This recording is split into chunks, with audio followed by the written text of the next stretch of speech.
Hi, welcome to செல்விஸ் kitchen junction. இன்றைக்கி வந்து பொட்டுக்கடலை உருண்டை பண்ண போகிறோம். கொஞ்சம் டிஃப்ரெண்ட்டாக இருக்கும். எப்படி பண்ணுறதுன்னு பார்க்கலாம் வாங்க. ஒரு பேன் எடுத்துக்கோங்க. அதில் ஒரு கப் பொட்டுக்கடலை போட்டுக்கோங்க. பொட்டுக்கடலை நல்லா ரோஸ்ட் ஆகணும். ப்ரௌன் கலர் வந்தோடனே நம்ம எடுத்து வச்சிடலாம். ஸோ சிம்மில் வச்சுட்டு பொறுமையாக ஃப்ரை பண்ணிகிட்டே இருங்க.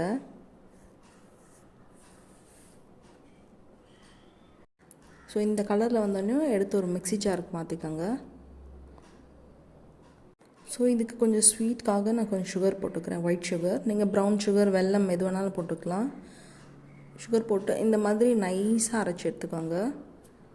ரொம்ப சாஃப்டாக இருக்கணும்.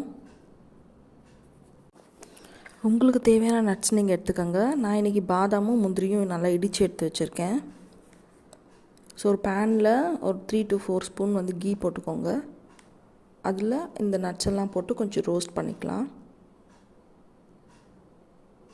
நல்லா ரோஸ்ட் ஆகணும். ப்ரௌன் கலர் ஆனோடனையும் அரைச்சி வச்சுருக்க பொட்டுக்கடலை பவுடரை இதோட ஆட் பண்ணிக்கலாம்.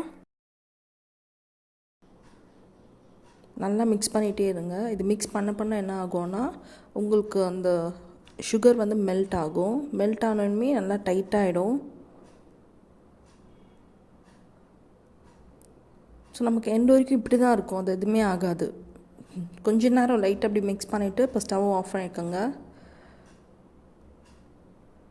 அந்த சூட்லேயே நீங்கள் வந்து பிடிச்சிங்கன்னா உங்களுக்கு நல்லா பால் மாதிரி வரும். அப்படி பிடிக்க வரலன்னா நீங்கள் லைட்டாக ஒரு ஸ்பூன் கீ ஆட் பண்ணிவிட்டு பிடிங்க, கரெக்டாக இருக்கும். ஸோ இதுதான் கரெக்டான ஸ்டேஜ். இப்போ இறக்கிடலாம். ஆற வைக்க வேண்டாம், அப்படியே வச்சுட்டே நீங்கள் பால் பண்ணிக்கோங்க. அதே உருண்டையாக இருக்குன்னா நம்ம நட்ஸ் போட்டோம்ல, அது மேலே அந்த பவுடர் இருக்கிறதுனால தான் அப்படி இருக்குது.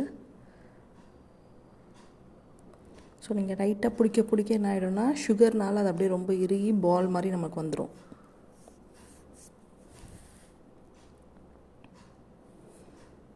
ஸோ நீங்களும் உங்கள் வீட்டில் இதே மாதிரி ட்ரை பண்ணி பாருங்கள். எப்படி இருந்துச்சுன்னு எங்களுக்கு கமெண்ட் பண்ணுங்கள்.